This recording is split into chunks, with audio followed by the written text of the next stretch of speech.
যেই ফ্রড ওনার নামটা হচ্ছে রোজা, প্রেস কনফারেন্সে মিথ্যা অভিযোগ দেওয়া হয়েছে যে আমি ওনার সাথে খারাপ ব্যবহার করেছি। জোরে কথা বলা মানেই কিন্তু দুর্ব্যবহার করা নয়। ব্র্যান্ড অ্যাম্বাসেডর হিসেবে আমি বাড়ির শখ আমার মানহানি করার জন্য কিছু দুষ্টু চক্র উঠে পড়ে লেগেছে। নারীর পিছনে লেগে থাকা এগুলো পছন্দ করি না। আমি আপনাদেরকে শুধু এটুকুই বলতে চাই, ইতিমধ্যে এটি ন্যাশনাল প্ল্যাটফর্মে এসেছে, অনেক সাংবাদিকরা নিউজ করেছেন এবং সোশ্যাল মিডিয়াতে আপনারা দেখেছেন রীতিমতো তোলপাড় সৃষ্টি হয়ে গেছে।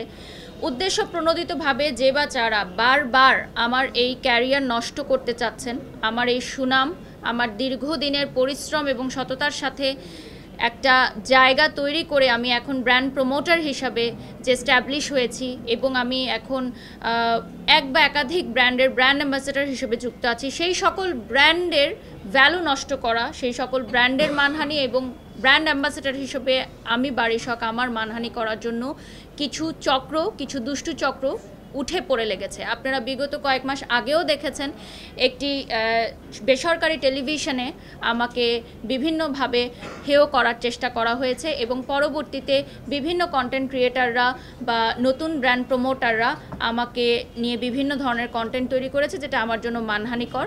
এমনকি তারা আমাকে বয়কটেরও ডাক দিয়েছিল। সেই অবস্থা থেকে আমি শক্ত হাতে উঠে এসেছি এবং সেই ট্রমার মধ্যে দিয়ে আমি যখন ছিলাম, আমরা কোর্ট পর্যন্ত গেছি। সেখানে আমার আইনজীবী ছিলেন জান্নাতুল পিয়া, আপনারা দেখেছেন। ওই কেসটা এখনও চলমান আছে। আমি আসলে একজন নারী হিসেবে কখনোই একজন নারীকে ক্ষয়ক্ষতি করা বা একজন নারীর পিছনে লেগে থাকা এগুলো পছন্দ করি না, কারণ ব্যক্তিগতভাবে আমার এত সময়ও হয় না। আমার এবং আমার হাজব্যান্ডের বেশ কিছু যৌথ বিজনেস আছে, আমি নিজেই অনেক ব্যস্ত থাকি আমার সংসার বাচ্চা নিয়ে। তো আমি সেই মামলা মোকদ্দমাগুলোকে আস্তে আস্তে স্টপ করেছি এবং আপনারা জানেন যে এই আইনি প্রসিডিউরগুলো একটু লেন্দি হয়, তো সেজন্য ওগুলো এখনও চলমান আছে। যদি আমি চাই সেগুলোতে আরও বেশি সময় দিলে সেগুলো আরও দ্রুত আগাতো, কিন্তু এই যে আবারও পুনরায় সেই একই ব্যক্তিরা যারা আসলে এই হেলিকপ্টার শ্যুটের সাথে যুক্ত ছিলই না এবং সেই নারী উদ্যোক্তা উনি পরিচয় দিয়েছেন যে যেই ফ্রড ওনার নামটা হচ্ছে রোজা। আমি ওনাকে ফটোশ্যুটের দিন ওনার সাথে আমার দেখাও হয়নি, কিন্তু প্রেস কনফারেন্সে মিথ্যা অভিযোগ দেওয়া হয়েছে যে আমি ওনার সাথে খারাপ ব্যবহার করেছি। যেই মানুষটার সাথে আমার দেখা হয়নি এবং ওখানে দুইজন সাংবাদিক উপস্থিত ছিলেন, আমি ঠিক জানি না ওনাদের নামটা, ওনারা নিজেরা রাজসাক্ষী যে আমার ওনার সাথে ওই দিন ফটোশ্যুটে দেখা হয়নি এবং রিপন সাহেবও ছিলেন ওখানে।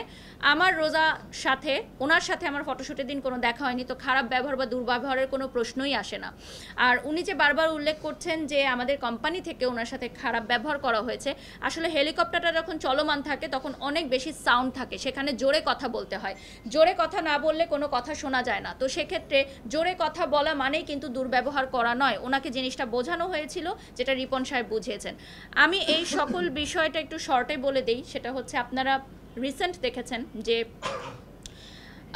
যে প্রেস কনফারেন্সে আপনারা গেছিলেন, সেখানে অভিযোগকারী যিনি রোজা আছেন, যাকে এখন আমরা ফ্রড হিসাবে আপনাদের কাছে প্রমাণগুলো দিলাম, তার সাথে তার বড় বোন পরিচয় দেওয়া বা ছোট বোন পরিচয় দেওয়া যে নারী উদ্যোক্তা ছিলেন এবং তার পাশে আরেকজন মেয়ে ছিলেন যার নামে আমার অলরেডি কোর্টে মামলা চলছে।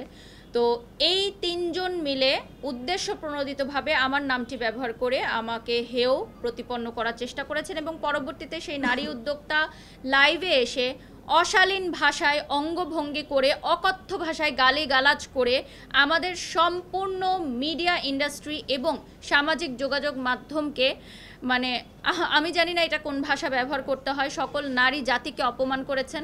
একজন মা হিসাবে আমার বডি শেমিং করেছেন। 2025 সালেও এসে আমাদেরকে বডি শেমিংয়ের মতো জঘন্য বুলিংয়ের শিকার হতে হয়েছে। আমার মানসিক স্বাস্থ্যের কথা চিন্তা করে আমি আজকে এখানে এসেছি যে এই ধরনের নারীরা যারা সামাজিক যোগাযোগ মাধ্যমে বুলিং করে থাকেন এবং এইটাই এস্টাবলিশ করে থাকেন যে বুলিং করার মাধ্যমেই ফেসবুক রিচ এবং ফেসবুকের ভিউ বাড়ানো যায়, তাহলে আমাদের পরবর্তী জেনারেশন বা সমসাময়িক যারা আছে তারা এটাই ধরে নেবে যে আমরা সামাজিক যোগাযোগ মাধ্যমে আর কোনো ভালো কাজ করব না, আমরা ঝগড়াঝাটি করব, গালাগালি করব, বুলিং করব, অশালীন ভাষা ব্যবহার করব, অঙ্গভঙ্গি করব, তাহলেই কেবলমাত্র আমাদের প্রচার প্রসার হবে, ভিউ হবে, আমরা ভাইরাল হব। ভাইরালকে একটা নোংরা শব্দ হিসাবে তারা ব্যবহার করছেন।